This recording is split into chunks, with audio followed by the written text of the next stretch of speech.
So the explosion of telehealth over the last year has obviously changed life for providers, and I'm sure for our health insurers. I've spoken to more than one physician who loves the whole televisit idea because they get to see what's going on behind discussing with that patient, on a video, and it's almost like a home visit in the old days. How do you think about that? Yeah, I became a tele provider during the pandemic. I'm ER trained, so I ended up working on a telehealth platform just to get some experience with it.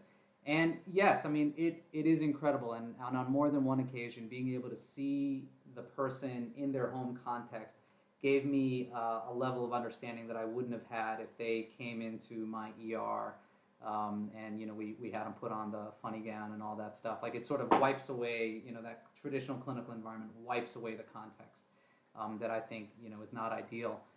So I am really optimistic about that. I'm really optimistic that digital health platforms, telehealth, will be a permanent feature of our system. I think it can be great for longitudinal care especially when there's an established relationship.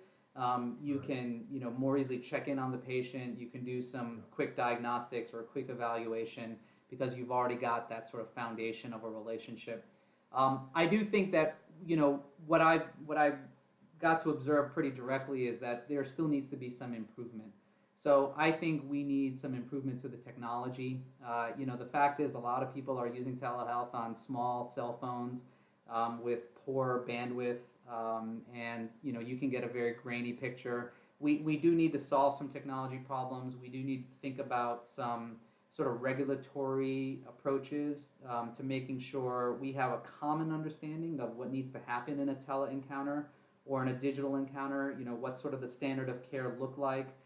How do we protect things like privacy? So yes, being able to see a person in their home is really helpful, but I don't know who else is in the home. Maybe perhaps listening to that encounter, and if we're going to solve for issues like domestic violence or other obviously sensitive topics, substance use disorder, behavioral and mental health issues, um, we need to know what's happening, from a privacy standpoint, right? We've got to be able to tackle privacy as well, so that we are doing the right thing for the patient, just as we would in a more traditional clinical setting.